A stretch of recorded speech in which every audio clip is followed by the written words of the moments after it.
আরিয়ান মির্জা শাকিব খান আমার জন্য শাকিব খানের থেকে বেশি আরিয়ান মির্জা হয়ে উঠেছে, কারণ আরিয়ান মির্জার সাথে আমি জিল্লু হয়ে আরিয়ান মির্জার সাথে থাকতাম, তার পার্সোনাল সেক্রেটারি হয়েছিলাম। তো যে খুবই একজন লয়াল পার্সোনাল সেক্রেটারি, তো আমার একটা শাকিব স্যারের প্রতি একটা লয়্যালটি তৈরি হয়ে গেছে। আর ওনাকে আমি কোথাও একটা গুরুজনের মতন দেখি। তো আমি যদি সেরা হই, যদিও সেরা শুধু বডিগার্ড, বাট আমি যদি সেরা হই তাহলে উনি সালমান খান আমার জন্য, সেটাই গল্পটা। তো একটা ওরকম জায়গা ধরে একটা হয়ে গেছে। আর ইচ্ছা ছিল এই যখন এসছিলাম দেখা হবে, বাট চান্সেস খুবই কম, কিন্তু দেখা যাক, ইচ্ছে তো এখনো আছে আমার বসের সাথে দেখা করার। তো শাকিব স্যার প্লিজ, যদি আপনি সময় পান দেখা করি নাকি? Yes yes absolutely. আমি যা কাজ পেয়েছি, যতটা শিখতে পেয়েছি, যতটা মজা পেয়েছি, কারণ কি আমিও প্রচন্ড আমার কাছে কাজটা সব, সেটা ওনার কাছেও সেটাতে আমরা খুব ভালো রিলেট করেছি। সেটা জন্য আমি সেটা যখন দেখি কি না, এই মানুষটি প্রচন্ডভাবে ডেডিকেটেড, আর প্রচন্ডভাবে কাজটাতে খুব প্রচন্ডভাবে জড়িয়ে পড়েন উনি কাজটার সাথে। তো সেটার সাথে আমি রিলেট করতে পারি, আর সেটা আমি মনে হয় না অন্য কোথাও পাবো। আর আমি যাদের সাথে কাজ করেছি, আমি যতগুলোকে টুকটাক যা কাজ করেছি, এই ডেডিকেশনটা আমি কখনো পাইনি, এইভাবে ইনভলভমেন্টটা পাইনি। তো সেটা যখন ওনার থেকে আমি পাই, আমি নিজেও সেই ইনভলভমেন্টটা দিতে সুবিধা হয়, ইনভলভ হতে সুবিধা হয়, আর সেইভাবেই আবার কাজ করতে আমি চাই। সো আশা করি সেটা খুব তাড়াতাড়ি হবে।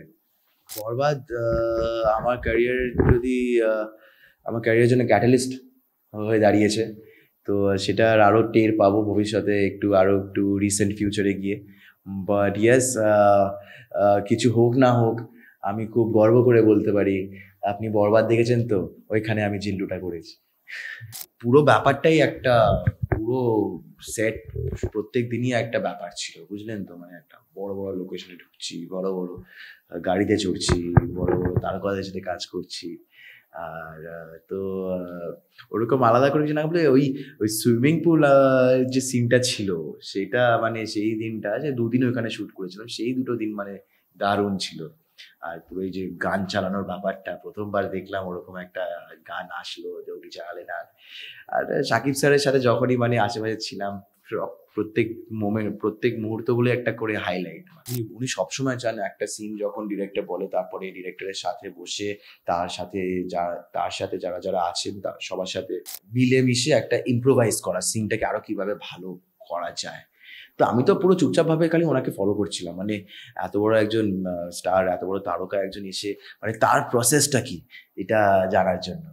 তো ওনার প্রসেসটা হচ্ছে পুরোপুরি নিজেকে সিনের মধ্যে ঢেলে দেওয়া, সেটাই হচ্ছে ব্যাপার। তো সেটা শিখলাম, আর ওই ব্যাপারটা আছে। তো উনি প্রায় প্রত্যেকটা সিনে বলবো না, বাট অনেক কটা সিনে, বেশিরভাগ সিনেই বলতেন কি না, এটা চলো স্যাম, এটা এরকম ভাবে করি, এটা আমি এটা করতে যাবো, তুমি এটা করো।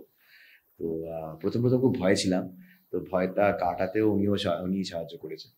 তবে হ্যাঁ, এরকম ভাবেই উনি অনেক আমি জাস্ট ফলো করে যাচ্ছিলাম ওনার ইনস্ট্রাকশন অনেক জায়গায়।